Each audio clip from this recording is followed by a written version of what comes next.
तो वहाँ पे उनको जो वादा किए थे कि हम 10 लाख रोजगार देंगे, तो 10 लाख से 20 लाख रोजगार हो 20 लाख हो गया। तो नीतीश बाबू कहे कि 20 लाख रोजगार देंगे।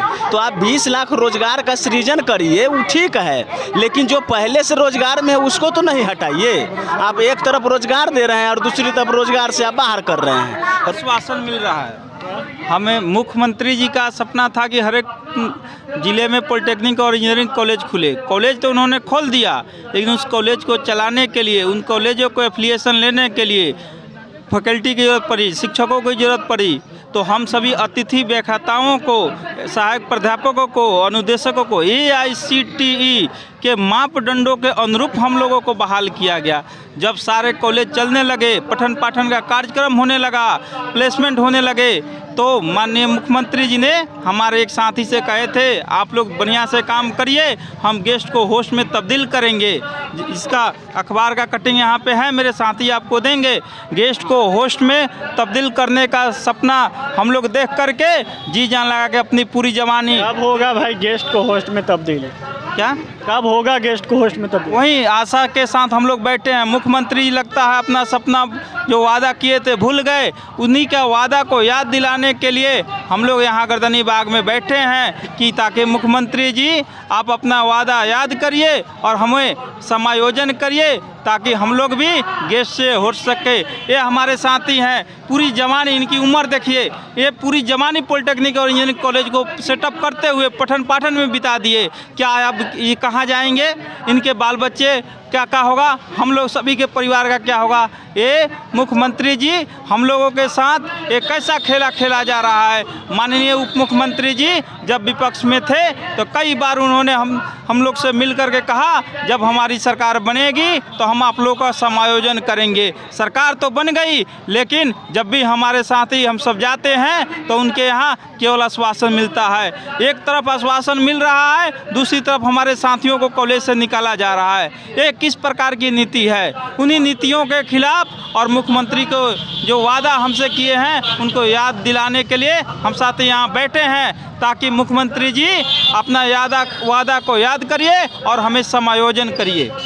मुख्यमंत्री तो लगातार वादा किया, अभी जो डिप्टी CM तेजस्वी यादव भी लगातार वादा किया कि आप लोग हम सत्ता में आते हैं आप लोग को देंगे, लेकिन आज सत्ता में आके मलाई खाते हैं उन्होंने सारा बातें को भूल गए उन सारा बातें को भूल गए। हम लोग हमेशा पॉलिटेक्निक और इंजीनियरिंग कॉलेज को दिन रात सजाए और संवारे। आज परिस्थिति आ गया कि उम्र पार होने के बाद लोग कहते हैं कि बाहर जाए, हम लोग को समायोजित करें। कैसे होगा था? अब जब नहीं करेंगे तो हम लोग दिन धरना करेंगे अनिश्चितकाल और आत्मदाह पर उतर जाएंगे। आत्मदाह पर उतरिए? आत्मदाह पर उतर जाएंगे। आज भी रोड पर है, कल भी रोड पर आत्मदाह करेंगे। बाल बच्चा क्या करेगा आत्मदाह पर उतरिएगा? उसके बाद सोचा जाएगा। क्या ऐसे भी बाल बच्चा मरने ही वाला है। जब सरकार हम लोग इतना अच्छे से कॉलेज को संवारे, लैब को सेटअप किए, हम लोग का अनुभव कहाँ जाएगा? ये हम लोग जो अनुभव करिए, हमारा आज पढ़ाया हुआ सब जितना बच्चा लोग है अच्छे अच्छे जगह जा रहे हैं, अच्छे अच्छे कंपनी में जा रहे हैं, और आज आप नियमितीकरण करके सब नए नए लोगों को बहाल कर रहे हैं। तो मेरे जो 2 साल 4 साल 5 साल, कुछ लोग का 17 साल का ये जो अनुभव है कहाँ जाएगा? ऐसे भी जब सरकार बाहर निकालने का विचार बना ली है तो ऐसे भी मरना ही है, तो हम सरकार के विरोध में रोड पर आकर के आत्मदाह कर लेंगे और हमारे पास कोई भी उपाय नहीं बचेगा। इसलिए सरकार से मेरा आग्रह है कि हम लोग के मांग को जल्द से जल्द माने, और एक ही मांग है कि हमारी मांगों को समायोजन कर दे सरकार। 65 बरस के लिए, 60 बरस के लिए नियमितीकरण कर दे, ताकि हम लोग का भी बाल बच्चा का जीवन यापन हो सके और अच्छे से सम्मानपूर्वक और ईमानदारी पूर्वक कॉलेज में अपना योगदान दे सके। शीतकालीन सत्र चल रहा है बिहार में, सिर्फ शराब शराब शराब, रोजगार का कोई वादा नहीं। रोजगार हम आएंगे जैसी सत्ता में, तेजस्वी कहे कि आएंगे जैसी सत्ता रोजगार देंगे, वो आप लोग रोजगार मिले हुए भी बेरोजगार हो गए। देखिए, ये सरकार जो है सिर्फ शराबबंदी करने से नहीं होता है ना। शराबबंदी कर दिए और शराब मिल रहा है, तो वो हमको तो शराब से कोई मतलब है नहीं। हम यहाँ रोड पे बैठे हैं, जो हमको बोर्ड पे होना चाहिए हम रोड पे बैठे हुए हैं। तो सरकार को सोचनी चाहिए कि जो व्यक्ति को बोर्ड पे होना चाहिए उसमें हम रोड पे क्यों बैठा दिए हैं। हम लोग पिछले बार भी 2 दिन का 2 दिवसीय धरना किए, उसके बाद 4 दिवसीय धरना किए। सरकार सुन नहीं रही है। सरकार को तो कुछ समझ में नहीं आ रहा है कि यहाँ जो विद्वान, एक विद्वान व्याख्याता जिसको बोला जाता है, विद्वान अनुदेशक यहाँ बैठे हैं जो कि एक समाज का निर्माण करते हैं। एक समाज का निर्माण करने वाले अगर रोड पे बैठ जाएं तो उस राज्य का और उस देश का क्या होगा, वो सरकार को सोचनी चाहिए। कब सोची? सरकार तो सोचने के लिए तैयार है। नीतीश कुमार जी बमक जाते हैं विधानसभा में कोई सवाल पूछते हैं तो। देखिए, अब सोचने के लिए सवाल नहीं है तो निकम्मी सरकार हो गई ना। जब उसके पास कोई सवाल ही नहीं है, सोचने का बात ही नहीं जब सोच रही है, तो सरकार तो निकम्मी हो गई। अब निकम्मी और गूंगी बहरी सरकार को ही तो हम लोग जगाने के लिए यहाँ पे गर्दनी बाग में बैठे हैं। और अभी जो सर बोले, आपके जो एगो युवा जो थे तेजस्वी यादव कहते थे कि हम निकम्मी सरकार को हटाएंगे, आवाज़ जाके उन्हीं के साथ सट गया और कोई बात नहीं आपका हो रहा है। तो वहाँ जब सट गए तो वहाँ पे उनको जो वादा किए थे कि हम 10 लाख रोजगार देंगे, तो 10 लाख से 20 लाख रोजगार हो, 20 लाख हो गया। तो नीतीश बाबू कहे कि 20 लाख रोजगार देंगे। तो आप 20 लाख रोजगार का सृजन करिए, वो ठीक है, लेकिन जो पहले से रोजगार में है उसको तो नहीं हटाइए। आप एक तरफ रोजगार दे रहे हैं और दूसरी तरफ रोजगार से आप बाहर कर रहे हैं। रोजगार से बाहर कर रहे हैं तो जीरो हो गया ना आपका। जो आप रोजगार देने की बात कर रहे हैं, तो मान लिया जाए 5000 को आप रोजगार दिए और 5000 को बाहर किए, तो आपका कितना रोजगार बच गया? जीरो हो गया। तो रोजगार दिए नहीं आप, वो तो आपका क्या हो गया? जीरो हो गया है कि तरीके से जीरो, पूरी तरीके जीरो। और अभी जो सर बोले कि अगर मेरी मांग नहीं पूरी की जाती है तो हम लोग आत्मदाह करेंगे। आत्मदाह हम लोग करेंगे, क्यों नहीं करेंगे? अब मेरे जो बाल बच्चे हैं वो क्या करेंगे? मेरे पास जॉब ही नहीं रहेगा, मेरे पास कोई रोजगार ही नहीं रहेगा, तो मेरे पास पैसा नहीं रहेगा, हम क्या करेंगे? हम लोग बीटेक, एमटेक, पीएचडी कर लिए हैं और उसके बाद हम लोग अब मजदूरी भी तो नहीं कर सकते हैं। कई दिनों से आप लोग धरना पे बैठे हुए जी।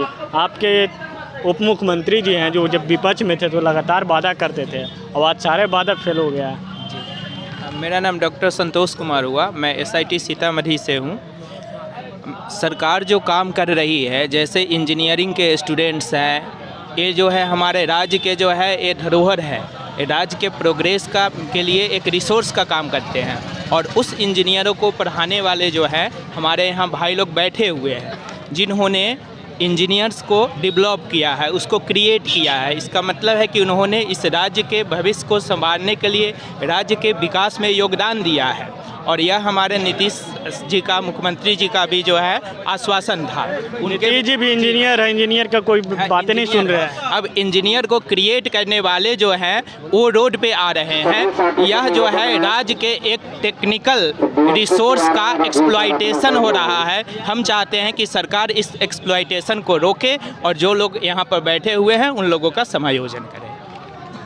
कई साथी आप लोग का कह रहे हैं कि अब हम लोग हताश हो गए हैं, आत्मदाह पे उतरने के तुल पे आए हुए हैं। नहीं, ये जो है ये तो सरकार की नीति का हम लोग जो है विरोध कर रहे हैं कि सरकार जो है एक देश राज्य के रिसोर्स को बर्बाद कर रही है।